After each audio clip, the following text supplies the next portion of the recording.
Hi, everybody. It's Miss Judy from the Red Bank Library. And today we're going to talk about where the Thanksgiving holiday actually began. So let's start with that. Before we do that, I want to take a moment to acknowledge that we're on the traditional territory of the Lenni Lenape, who are part of the Delaware tribe. Many local names in our area come from their language: Portapeck, Navesink, Rumsen, Matawan, Manasquan, Tekanasi, and Wanamasa are just a few. So I just wanted to take a moment to acknowledge that. So how did it all begin? Well, 101 English settlers left Plymouth, England in September 1620. Among them were settlers looking for more room to farm, pilgrims who were looking to be able to belong to whatever church they wanted, servants, and workmen like carpenters, and some who were just along for the adventure to see what the New World was all about. So they left in September. And after 66 days of a very, very difficult, stormy sea journey, in December they arrived in Cape Cod, and they sailed around a little bit until they could decide on a place to settle that they were going to call New Plymouth. So they landed near an abandoned Native American village, or at least a village they thought was abandoned, because nobody was living there and it had not been well maintained. The village was called Patuxet, and it was a village of the Wampanoag tribe. The Wampanoag people that had lived there had gotten very sick from diseases that they caught from a lot of the explorers and the tradesmen that were trading with the Native Americans along the coast. So they got very sick. Many of them died, and there were so few left that those that were left moved away and went to live at another Wampanoag village. So that first winter was very difficult because they didn't have good shelter and they didn't have much food to eat. So most of them actually stayed on the Mayflower, but even with that, it was such a very difficult winter, and supplies were not plentiful. So many people actually became sick and died, unfortunately.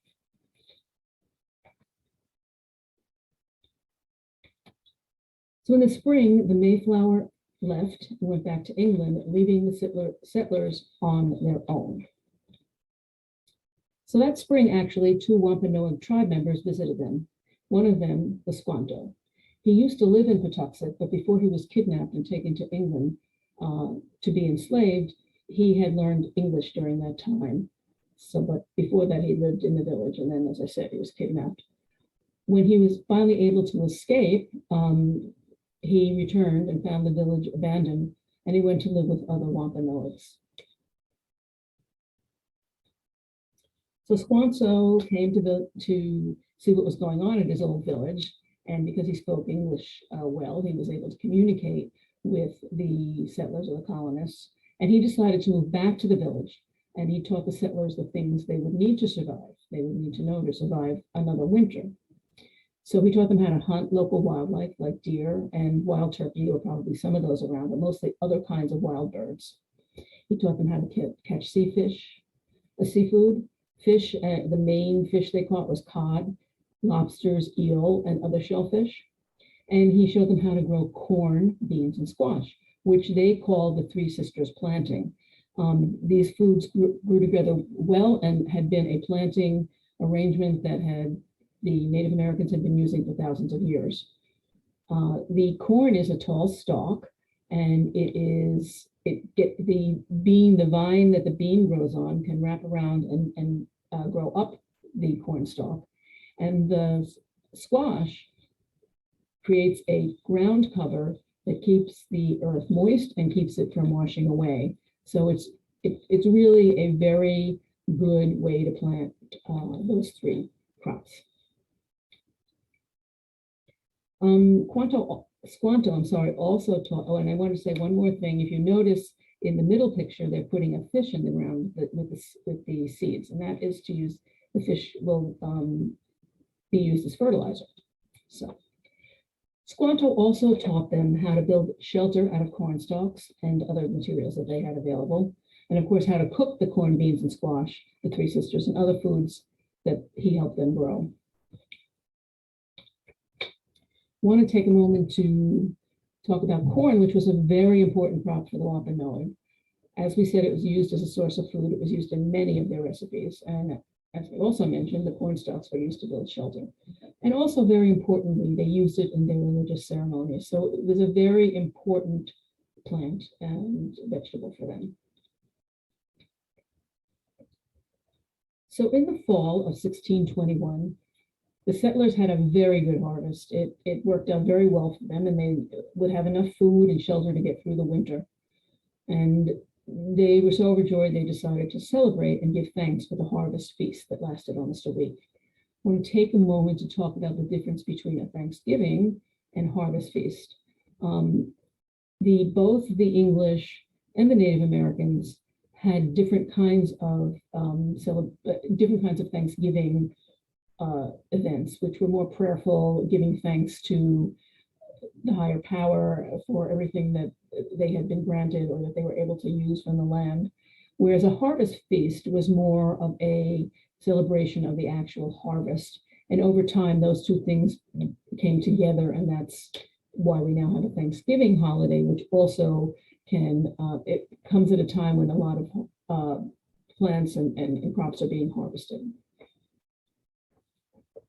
So harvest celebrations actually are very common throughout the world. That's harvest celebrations. The Romans had an annual harvest festival in the autumn on October 4th, and they honored their corn goddess. So again, corn is a very prevalent crop. It's a crop that a lot of people think highly of and use a lot in their both their religious ceremonies and their food. And each autumn, the Greeks would have a festival honoring their goddess of the grains. And on the first day, women would build a leafy shelter called a sukkah, which is what the top picture is. And it's very similar to the Jewish harvest holiday of Sukkot in the fall, when a temporary dwelling called a sukkah is also built. And it's a very similar kind of dwelling. And these are all parts of harvest festivals. In Ghana, they have the Hamowo Festival, which you can see on the bottom picture. That's a celebration in Ghana of the Hamowo Festival. There's a Yam Festival in West Africa in August. And in India, Diwali was mainly celebrated by farmers as a harvest festival, since they would harvest their crops between October and November. Chinese have a Moon Festival, or a Mid-Autumn Festival. And early Christians always said prayers to bless the harvest. So there again, we have the combination of a Thanksgiving and a harvest event. And they also decorated themselves with ribbons and flowers and sang as they brought their harvest home. So the idea of a harvest festival, a harvest celebration, would not have been a new one to the settlers who came from England. The Native American indigenous people who lived in North America for over 12,000 years have also always celebrated their harvests. And as I said, there was a harvest celebration and there were Thanksgivings celebrations. And Thanksgiving that the indigenous people, the Native Americans, those ceremonies, they did on a regular basis. And of course, the harvest ceremony was only used to celebrate actual harvests. And during their celebration, they would give peace and thanks for things taken from the land and sea. They always thought about using the land in a way that it would be able to sustain and give food and water and life to 7 generations of people yet to come. Grandchildren, great-grandchildren, great-great-grandchildren, great-great-great-grandchildren. And as I said, they've been celebrating these festivals for over 12,000 years, and they would give thanks for everything. So the Wampanoag chief, Massasoit, had heard about this village and heard about the celebration. They think, they're not quite sure why he decided to visit the village, but he did, and he did at a time that they were having this feast, and he brought 90 braves and their families, and they all joined in the feast and the celebration. So there were a lot of people to feed, and way more than the settlers anticipated, but everyone helped in hunting deer, catching seafood, preparing meals. Both Native American tribe members and also the settlers all pulled together to prepare enough food for a celebration for all of these people that lasted weeks. And you have to figure that with 90 Braves bringing their families, there were several hundred Native Americans that came, in addition to the 60 or so settlers that were left. So as I said, men and women helped in the preparation, preparing meat and seafood, which, by the way, were also mussels and clams, grinding the corn for the dishes. And foods they ate for this feast included dishes made from corn, cod, and venison. And these were the foods they ate because they were easily grown and available. And that's what Thanksgiving food was then. Turkey and pumpkin may have been on the menu, but they did not make up most of what the natives and the pilgrims ate. So most of what we now know as traditional Thanksgiving food was not on the menu. They did also have many dishes from corn, and they had vegetables like cabbage, onions, squash, and beans, whatever was available and whatever grew well in that climate. After the feast, or during different periods, before I go into that, I want to say that sugar was in very short supply. It was very rare. They didn't have a lot of it. So things like sweet pies and desserts would only have been served to honored guests if they were even baked. And cranberry sauce, which requires sugar, and other sauces like that would not have been made, would not have been on the menu because the sugar would not have been available for them. And there wouldn't have been mashed potatoes because those had not been invented at all yet. So after their feasts, they played games and sang and danced. They had competitions and contests. And the interesting thing is that they didn't always, over the week, always eat together. Sometimes they separated, and the Native Americans went back to their area where they were camped, and the settlers, the pilgrims, went back to their town. But in between, they would play games and sing and dance, and sometimes they sang and danced with each other, and sometimes they played games and sang and danced together. But it was a very nice celebration all around. So while the first Thanksgiving in 1621 was a celebration and a coming together of the Wampanoag pilgrims, as time went on and more settlers came from England, more and more land and food was needed for them to survive. And these settlers began to use more and more of the traditional lands that had been used by the Wampanoag for over 12,000 years, who didn't really have the same concept of ownership as the settlers coming over from England. So these settlers settled on lands that these Native Americans had lived on and used for sustenance to live for more than 12,000 years, which was unfortunate. So needless to say, because of this, the Wampanoag's friendship with the settlers did not last. This created a lot of conflict and many fights between the Pilgrims and the Native Americans. So for that reason, Native Americans see our Thanksgiving holiday as a sad time when they remember that everything changed and they lost the land they had lived on, farmed, and hunted since their ancestors first came to the North American continent. So it's a sad time for them. They don't no longer look at it as a celebratory harvest feast or a time of Thanksgiving. So when did Thanksgiving actually become a yearly holiday? Well, for many years after this first harvest feast in 1621, there were many different harvest celebrations and also probably Thanksgiving prayer celebrations in the fall of each year. And the Thanksgiving prayer celebrations, which could last a few days and sometimes included fasting, they thanked the Creator for the bountiful harvest, and the harvest celebrations were actually celebrating all of the plants that they were able to harvest and the food that they were able to store for the winter. In the fall of 1789, George Washington created a day of Thanksgiving, but it was around the time of the harvest. So again, there was sort of this merging of the idea of Thanksgiving and a harvest feast, and it was a celebration of winning the Revolutionary War. So in 1863, President Abraham Lincoln made it an official holiday on the last Thursday of every month. And he hoped, with the country divided by the Civil War, the holiday would bring people together. In 1942, it was changed to the fourth Thursday in December, which is how we celebrate it now. And that is how we came to celebrate Thanksgiving when we do, which is a combination of Thanksgiving, giving thanks, and enjoying the harvest of that time of year.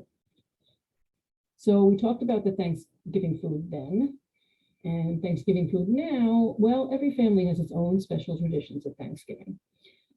Turkey, stuffing, and gravy have become the symbol of Thanksgiving, but ham is also served in many homes.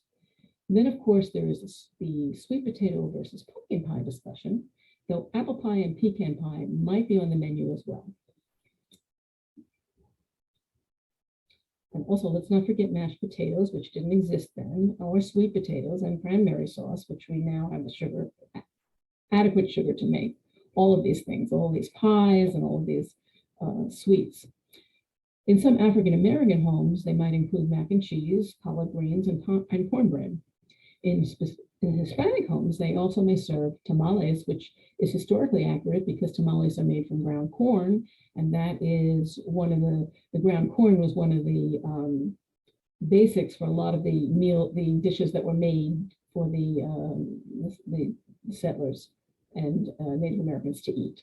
And they may also, Hispanic homes might also stuff their turkey with ground beef, chorizo, bacon, and bits of pork instead of the bread stuffing that we are more familiar with in other areas of the country. Whatever delicious Thanksgiving food traditions you have in your family, please enjoy your holiday and be safe. And I want to take a couple of minutes to talk about books which I used from the children's collection to glean some of the information that I shared with you during this talk. And one of them is 1621, A New Look at Thanksgiving. And it is made in collaboration with the Plymouth Plantation Living History Museum. And this is a new way of looking at Thanksgiving with from the perspective of the Native American as well as the settler, and what kind of interactions actually took place and what it means, what these festivals and celebrations mean to each. And the Plymouth Plantation Living History Museum has a great website where you can get a lot of information, more information about how Thanksgiving and Harvest Festivals developed into what they are now. The story of Thanksgiving was also helpful. And the one I thought was the most interesting was Squanto's journey, because it's a book that talks about everything Squanto went through from the time he lived originally in Patuxet to the time he got kidnapped and sold into slavery and was able to escape and come back, and his interaction with how he felt about his interaction with the settlers and the colonists. Another book that I found interesting was a book called Giving Thanks, the 1621 Harvest Festival Feast. I'm sorry, and it's a fiction written from the perspective of a young settler, a young boy who is a settler, and a young boy who is also a Wampanoag, and how they might have experienced this whole festival and the gathering together of two very different groups of people, and the games and everything like that. So it was really interesting because it delved a little bit more into some of the traditions of the different groups, of the two different groups. So I hope you've enjoyed this talk today, and we hope to see you in the children's room. And I hope you, as I said, I hope you all have a great Thanksgiving. Take care. Bye.